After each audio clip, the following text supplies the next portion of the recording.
Bon allez, je me rappelais même plus que c'était Yannick, sujet, va tu vois. t'asseoir. Tu fais pas partie de l'émission.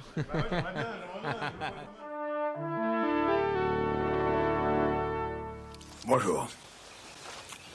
C'est moi Orson Welles. J'aime pas trop les voleurs et les fils de pute. Salut, c'est Nos Ciné, votre rendez-vous hebdo avec le cinéma qui cette semaine ouvre grand son cœur à l'un de ses chouchous ultimes, le merveilleux Guillermo del Toro qui nous revient avec Crimson Peak, retour au cinéma d'horreur et l'occasion rêvée pour nous de replonger avec délice dans sa filmo pleine à craquer de très très belles choses. Pour en parler, un duo, Rafik Djoumi, salut Rafik. Salut. Et Stéphane Moïsakis, salut Stéphane. Salut Thomas. Et le public autour de nous ici autant. Qu'allez, c'est Nos Ciné épisode 24 et c'est parti. Monde de merde. Pourquoi il a dit ça? C'est ce que je veux savoir. Crimson Peak, ça nous embarque dans l'Angleterre du 19e siècle, dans le couple que forment Tom Hiddleston et Mia Wasikowska, installés dans une colloque de l'enfer avec la frangine de Tom incarnée par Jessica Chastain, une famille qui cache bien son jeu dans sa charmante maisonnette de Crimson Peak où il se passe des trucs un peu bizarres. I'm here to take you away. There's nowhere else to go. This is your home now.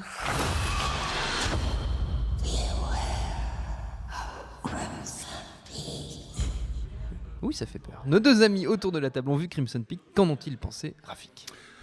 Alors déjà pour commencer c'est un festin visuel, on serait presque tenté de dire que c'est devenu une habitude avec Guillermo del Toro, mais enfin bon personne ne l'oblige non plus à nous servir, C'est ça. tellement plus une habitude de cinéma que... Voilà, donc ça peut être assez choquant pour ceux qui Quand on n'est pas habitué. quand on est sorti d'un Fast and Furious d'enchaîner avec un film aussi coloré et texturé que celui-ci. Mais comme on va le voir, il n'y a pas que ça. Et donc c'est aussi un magnifique hommage à la littérature gothique, enfin au genre gothique horrifique dans son ensemble. Et ça aussi on y reviendra je pense. Stéphane? En fait, ce qui est assez fascinant avec le film, c'est que de prime abord, tu pourrais croire que c'est un film gothique assez classique, et en fait, ça a un peu, enfin, j'ai envie de dire un peu cette forme, mais c'est pas tout à fait vrai non plus. Et surtout, ce que je trouve très intéressant, c'est que Del Toro, en fait, le vend entre guillemets, c'est-à-dire il en parle comme dans son premier film espagnol fait aux États-Unis. Et ce que je trouve assez intéressant, c'est que c'est un film sur les conventions sociales, c'est un film sur, c'est clairement explicité dans le film, quoi.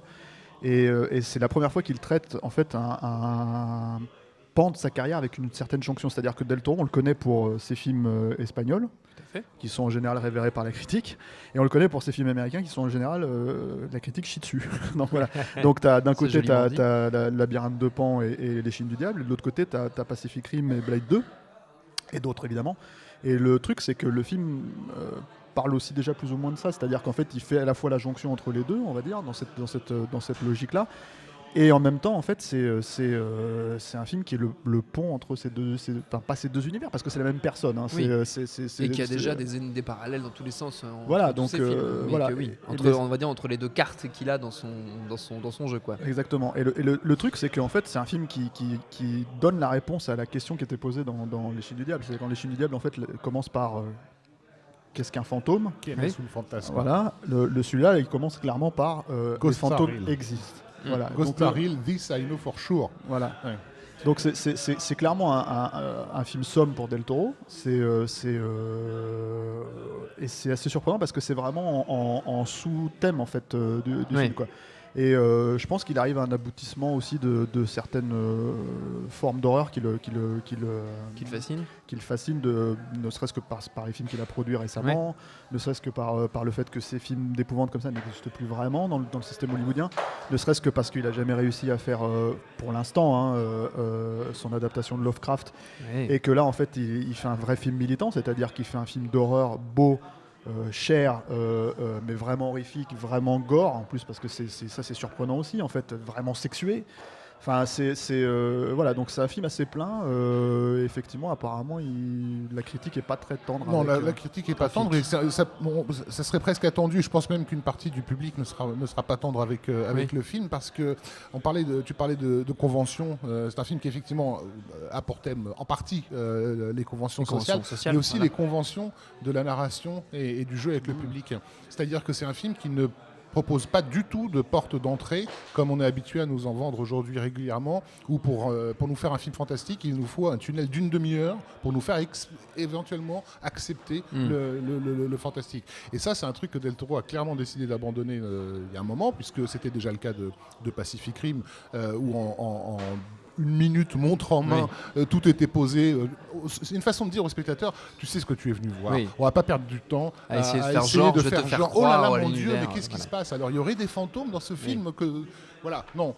La première phrase, c'est les fantômes existent, je le sais, j'en suis certaine. Ouais. Boum, c'est réglé et on va plus rentrer dans le cœur du sujet. Ça, c'est le premier point. Et je pense qu'il y a une partie du public qui a encore besoin aujourd'hui, malgré sa connaissance du genre, qu'on la prenne par la main. Mais c'est pas parce qu'elle comprend pas le genre, mais parce que c'est une convention qu'on la prenne par la main. Donc le film refuse cette convention. Donc ça, c'est notable. Et l'autre point qui me semble important, parce que donc évidemment le film, comme souvent dans les films que l'on défend ici, se fait accuser pour son manque de scénario. Bien parce sûr. que, voilà, on sait bien que déjà Guillermo n'écrit pas ses propres scripts, bien sûr, depuis le début de sa carrière, et que Matthew Robbins est un débutant dans le milieu du scénario, un inconnu total qui a simplement commencé vers les années 70. Donc c'est des gens qui ne savent pas structurer un récit, bien sûr. Bref, mais passons. Le fait est que, à la façon aussi de Pacific Rim, c'est pas un film qui se raconte avec des mots. Et c'est un film qui se raconte par sa structure et par sa texture. Et ça, chez Guillermo, c'est devenu presque une obsession, je dirais, d'essayer de trouver une façon de raconter les choses qui ne passent plus du tout par l'intellect. Je dirais qu'au niveau scénaristique pur, le film est extrêmement conventionnel, au point où ça peut être troublant, au sens où il va très exactement là où on s'attend qu'il aille. Il n'y a pas de retournement de situation. Ce qui doit se passer dans un récit gothique se passe au moment où ça doit se passer. Mais l'essentiel est raconté par les couleurs, par les décors, par les costumes, par la texture, par le jeu corporel des comédiens. Et ça, c'est dans la tradition alchimique que Del Toro travaille depuis son premier film Chronos. Et là, je ne suis pas en train de raconter un délire, hein. C'est des choses que lui nous a dites, nous a confirmé qu'il y avait des propositions alchimiques dans ses films, et notamment dans le travail sur les couleurs. Et donc, toute l'évolution du personnage d'Edith se fait dans le visuel, quoi. C'est-à-dire qu'elle est née dans un pays rationnel et les pieds sur terre et pratique qui est les États-Unis. Donc autour d'elle, il n'y a que des formes géométriques dans la maison de ses parents. Et des couleurs qui se marient harmonieusement. Et quand elle va être traînée dans cette Angleterre victorienne décadente, chargée de démons du passé, voilà, là on n'aura plus que des colonnes torsadées, des personnages qui portent des tenues absolument impossibles, qui leur tiraillent le cou, etc. Enfin, des choses pas du tout agréables, et des ronds partout, et une symbolique, je dirais, jungienne, très appuyée, voire même parfois caricaturale. Enfin voilà, c'est une jeune fille, et quand elle descend dans les sous-sols, voilà, il y a une espèce de sang menstruel qui monte des cuves. Voilà. Mais c'est tout le truc en fait, c'est que quand tu regardes, c'est comme quand tu regardes Mad Max, c'est qu'à un moment donné quand tu Max. Non mais c'est des films qui sont très... Non mais on parle de cinéastes visuels, et en fait le truc c'est que c'est des films qui sont très complets, et justement quand tu leur reproches une écriture scénaristique là-dedans, c'est oublier en fait que si tu te tapes le film et que tu le prends émotionnellement, c'est aussi parce que justement il y a tout ce travail derrière. Donc en fait, pour revenir sur ce que dit Rafik, c'est effectivement, tu as donné les détails, cette imagerie en fait très menstruelle, tous ces trucs-là, etc. C'est quelque chose qui est au cœur du film. C'est tellement évident en fait quand tu regardes le film que c'est étonnant que les gens passent à côté, justement. C'est ça que je trouve toujours surprenant. Est-ce qu'ils passent à côté? Je pense qu'ils le ressentent. Inévitablement, on a ce ressenti. Je pense que là, ce dont on parlait, ce pas entre les États-Unis et l'Angleterre, il est visuellement tellement évident, effectivement, que je crois qu'il y a un ressenti. Maintenant, il n'y a pas un moment où le personnage dit ça change exactement. des États-Unis. Et je pense on n'est pas dans un film où, comme tu dirais, un film où quand le personnage va boire un verre d'eau, il dit je vais boire un verre d'eau. Voilà. Et par convention, le spectateur attend qu'on le prenne quand même par la main pour valider le ressenti qu'il a déjà eu. Oui. Et là, il n'en est pas du tout question. Et c'est vraiment intéressant parce que je sais que sur Pacific Rim, il y avait eu exactement les mêmes soucis.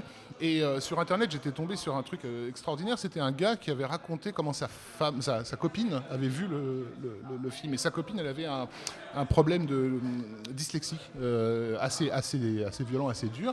Et elle avait vu Pacific Rim. Et quand ils en ont parlé après, elle lui a sorti des tas de choses aberrantes que le type était mais de quoi elle me parle?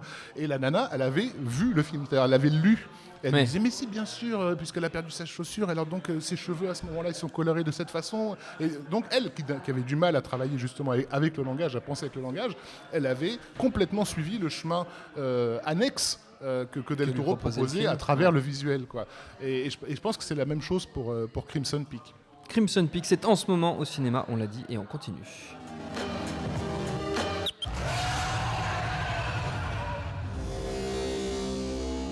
Ah, le cri du kaiju, ça fait toujours son petit effet. En une petite vingtaine d'années, Guillermo del Toro a vigoureusement conquis nos petits cœurs de geek avec une enfilade de films cultes qui démarre avec Chronos en 93, suivi pêle-mêle par Mimic, Blade 2, Les Chines du Diable, Pacific Rim, Le Labyrinthe de Pan, ou encore les deux formidables adaptations du comique Hellboy. En l'absence de lumière, les ténèbres règnent. Hellboy, il existe. Et on veut toujours croire très fort à un troisième Hellboy. Guillermo, si tu nous entends, on est prêt. Cette filmographie que j'ai rapidement détaillée à l'instant, qu'est-ce qu'on en pense, Stéphane? Merci Stéphane. Ce que je trouve particulièrement admirable en fait chez vais Del la Toro, faire à c'est chaque que c'est fois. ouais, j'en ai déjà fait les frais. Non, le truc c'est que ce que je trouve vraiment admirable chez Del Toro, c'est cette capacité à mener ses projets selon la façon dont il l'entend lui. C'est-à-dire, il a payé le prix avec Mimic à l'époque. Tout à fait. Du système des studios, quoi, et en l'occurrence des studios indépendants en plus, censément indépendants, donc chez les Weinstein, pour un sujet qu'il est censé connaître, c'est-à-dire pour un genre qu'il est censé connaître, le cinéma d'horreur, quoi, plus que les Weinstein en tout cas. Et en fait, il a décidé à partir de ce moment-là qu'il faisait les films qu'il voulait faire, et selon le temps et le rythme qu'il voulait. C'est-à-dire, moi je me rappelle qu'il nous avait raconté que sur Blade 2, New Line le voulait, les producteurs le voulaient, et il leur a dit ok, mais si vous pouvez attendre, Non, c'est pas si vous pouvez attendre. Vous allez attendre. vous allez attendre parce que je vais le faire. Si vous voulez de moi quand je reviens, très bien. En fait, il voulait faire les Chines du Diable Voilà. avant pour se reconstruire. Ouais. C'est-à-dire qu'en fait, l'expérience Mimic avait été Destructrice. traumatique. En fait, il était reparti au Mexique, la queue entre les jambes, et il a fallu du temps pour se refaire. Et il savait qu'il devait faire un film qu'il maîtrise complètement. Donc un petit film entre guillemets, et ça allait être les Chines du Diable. Et du coup, c'était le film absolument nécessaire pour qu'il se sente l'assurance de pouvoir enchaîner avec un film de studio. Donc c'est des films qui portent peut-être certaines concessions. Hein. Les films d'après, je dis pas, on peut pas dire le contraire, mais ça reste des films de studio, ça reste des films faits avec ces logiques-là. Mais par contre, c'est des concessions qu'il choisit lui-même quand il veut faire un PG-13, quand il veut faire C'est pour ça que le film, l'adaptation de Lovecraft n'est pas encore faite. C'est parce que jusqu'ici, malgré le fait qu'il ait quelqu'un comme Tom Cruise, qu'il ait James Cameron, qui soit soutenu par quand même deux des plus grosses stars en fait d'Hollywood, des plus gros players quoi. Et le film ne se fait toujours pas parce qu'en fait il veut le faire d'une certaine manière, c'est-à-dire il veut le faire en R pour être sûr qu'il va s'assurer le montage et c'est pas forcément du gore ou des trucs comme ça, mais c'est vraiment l'idée de pouvoir faire un film intense qui fasse vraiment peur, où il n'y a pas forcément de rôle féminin parce que c'est la problématique aussi, c'est que les studios disent oui mais si vous mettez un personnage féminin on peut ramener le public féminin. Non, il n'y a pas de personnage féminin, donc non, je ne le rajouterai pas pour une démographie, voilà. Bien sûr. Et en fait, voilà, c'est ce que je trouve extrêmement attachant avec lui. C'est cette capacité, et c'est même étonnant aujourd'hui qu'il soit finalement qu'il arrive autant à ses fins en fait. Il arrive à ses fins parce qu'il y en a très peu sur Terre, hein, Oui. des réalisateurs capables de gérer des gros budgets, capables de gérer des équipes complexes avec beaucoup d'effets spéciaux, avec des décors, etc. Qui soit un vrai directeur d'acteurs. Et enfin voilà, donc il a un univers voilà. immédiatement identifiable. Exactement, mais il a un panel de compétences, au-delà même du talent artistique, il a un panel de compétences qui est très très rare. Il sait aussi bien gérer l'action que les ambiances gothiques. Enfin, voilà. Et donc ils l'ont voulu pour plein de projets. Enfin, le nombre de projets qu'il a refusés. Oui. Alors on serait tenté C'est à chaque fois. Voilà, impressionnant. on serait tenté à chaque fois de penser, quand on connaît mal, que c'est du snobisme, qui veut pas se mouiller. Par exemple, les Harry Potter, où ils sont revenus, je crois, 3 ou 4 fois à la charge pour lui faire réaliser des Harry Potter. À chaque fois, il a dit non. Il nous disait d'ailleurs qu'à chaque fois, il s'engueulait avec sa femme parce que elle, ce qu'elle voyait, c'était pas le fait qu'il réalise Harry Potter ou pas, c'était la maison qu'ils n'allaient pas pouvoir acheter dans tel pays. Mais c'est pas que ça l'intéressait pas, Harry Potter. C'est juste qu'il voyait à quel point il y avait un nombre incalculable d'exécutifs avec lesquels il allait devoir négocier la moindre décision. Et c'est après un de ses refus, je crois le 3e, qu'il a fini par leur conseiller son ami Alfonso Cuarón pour le 3e volume. D'ailleurs, Cuarón et Guillermo ont connu un petit peu le même parcours. Hein. Cuarón, on l'oublie, on l'a même complètement oublié, mais il était parti à Hollywood faire des films. Il avait fait La Petite Princesse, suivi d'une adaptation de Grandes Espérances, pour Miramax en plus, je crois aussi. Non, c'est Fox. C'était Fox, Ouais. voilà, mais Fox Classics, enfin la version indépendante entre guillemets, qui s'est ramassé aussi, et lui aussi est reparti la queue entre les jambes au Mexique, se refaire avec un film personnel qui était Y tu mamá también. Donc ils ont tous les deux des parcours assez parallèles, intéressants. Mais je pense que le panel de compétences de Guillermo est plus important, et aussi, et ça c'est pas négligeable, c'est la raison pour laquelle Universal continue à lui ouvrir régulièrement ses portes, c'est qu'ils veulent en faire entre guillemets leur Tim Burton depuis plusieurs années, c'est-à-dire qu'Universal ils ont le catalogue de monstres le plus important, de monstres gothiques le plus important à Hollywood, et ça fait des années qu'ils cherchent quelqu'un qui puisse le gérer. Ils avaient cru en Stephen Sommers à l'époque pour le faire, après le succès de La Momie, et ça a donné Van Helsing, voilà. Où en gros on a flingué pour 10 ans toutes les créations Universal pour tout le monde dans une énorme montagne de coke, et donc ça, voilà, et la raison pour laquelle Universal a repris Hellboy, c'était pas tellement qu'Hellboy les intéressait, c'était que Guillermo les intéressait en fait. Donc je pense qu'il y a toujours des négociations en coulisses sur l'homme invisible, sur le loup-garou, sur ce genre de truc pour le faire. Il lui avait proposé d'ailleurs le loup-garou. Oui, non, mais ça c'était quand il y a eu tout le micmac autour de Romanek, c'est ça, Marc Romanek qui s'est barré. Mais le truc avec Del Toro, c'est il a ce panel de compétences comme dit Rafik, mais il a ce panel de compétences pour faire ce qu'il veut faire lui. C'est-à-dire que même quand il produit des films comme Mama, c'est des films qu'il aurait entre guillemets pu réaliser à une époque, et en fait qu'il a lâché en route, quoi, et qu'il a fait avec quelqu'un d'autre assez poulain, on va dire, entre guillemets, quoi. Donc c'est effectivement ce que je trouve étonnant, c'est vraiment que cet univers-là soit reconnaissable, qu'on lui accorde ces choses-là, mais parce qu'il est le premier à se les accorder lui-même, en fait, c'est ça le truc. Et puis c'est pas négligeable aussi, lui il considère ça comme une malédiction, mais ça peut être vu comme un atout, c'est sa capacité à faire énormément avec très peu. Le premier Hellboy avait coûté 66 millions de dollars, et il y a cette anecdote rigolote qu'il nous avait racontée, où Spielberg avait vu le film en avant-première et était venu le voir en coulisses en lui disant c'est quoi le budget, et donc Guillermo lui dit 66 millions de dollars. Ah d'accord, mais c'est quoi le budget, le réel? 66 millions de dollars. Ouais, on est tout seul, il n'y a personne. Tu vas me dire combien ça a coûté. Combien ça a coûté. Désolé, Steven, ça a coûté 66 millions de dollars. Et Steven Spielberg n'y croyait pas. Que Spielberg n'arrive pas à imaginer qu'un mec ait pu faire ça pour cette somme-là, ça donne une idée de ce qu'il est capable de faire. Lui, il considère ça comme une malédiction, parce que les studios, étant au courant de sa capacité à faire, pas forcément. Voilà. Et sur Hellboy 2, il était furieux parce qu'il bénéficiait d'un budget dérisoire, alors qu'il avait des armées de robots, ça se passait aux quatre coins du monde, et voilà, donc le seul film sur lequel on lui a laissé un peu le budget nécessaire, c'était pour l'instant, c'est Pacific Rim. Oui. Et c'est d'ailleurs assez marrant, parce que toute cette logique de double carrière, entre guillemets, que les gens voient comme double carrière, c'est l'enjeu au centre de Pacific Rim, hein. C'est les deux cerveaux qui se rejoignent, les deux pilotes qui doivent connecter une seule et même machine entre eux. Et à l'époque, du coup, Spielberg avait été tellement impressionné par ça qu'il avait dit à ces gens de DreamWorks, quel que soit le projet que ce type vous donne, vous lui donnez un rendez-vous. Parce que lui, il participe pas aux négociations. Et Guillermo avait été donc chez DreamWorks, parce qu'en fait, ça faisait un moment qu'ils avaient le projet des montagnes hallucinées. Enfin, ils n'avaient même pas pris la peine de le regarder de près, donc ils ont fait un rendez-vous. Et Guillermo nous racontait que le rendez-vous, il a duré 5 minutes. C'est-à-dire qu'ils avaient lu le script. Alors oui, ça nous intéresserait. Par contre, on s'est demandé est-ce qu'il pourrait pas y avoir une femme au sein de l'équipe. Et là, dit-il, il s'est levé, il s'est barré. C'est même pas de négociation. Ça, c'est toujours été comme ça. Si c'est la première question que vous posez, c'est même pas la peine d'aller plus loin. Sur Hellboy, c'était la même chose. Quand il a rencontré Vin Diesel pour faire plaisir au studio, mais il a toujours su que c'était Ron Perlman. Quand le mec du studio lui disait mais ça serait bien que par exemple Hellboy ça soit un humain et qu'il se transforme en démon quand il est en colère, il fait non. Voilà, et c'est énormément et ça c'était avant que les films de super-héros soient à la mode, on va dire. Et ça, du coup, il s'est fait un peu une ennemie en la personne de ses amis. Je sais plus son nom, enfin la nana d'Universal aujourd'hui là, qui a sauté avec la patronne de Sony. Pardon, oui. De Sony Pictures. Ami Pascal. Ami Pascal, c'est ça. Je crois que c'est elle. Bref, en tout cas, voilà, je sais qu'à l'époque où le projet Hellboy avait une chance de se faire, on était en 98. Et c'est un regret énorme qu'il a, parce qu'il aurait pu être le premier réalisateur à montrer à quoi peut ressembler un film comic book.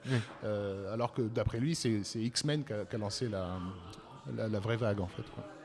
La filmographie de Guillermo del Toro, on la retrouve en DVD, VOD sans trop de problèmes et ça vaut 1000 fois le coup, vous l'aurez compris. Pour finir, c'est la tradition dans nos ciné, les recommandations de nos chroniqueurs, 2 petites minutes chacun pour convaincre.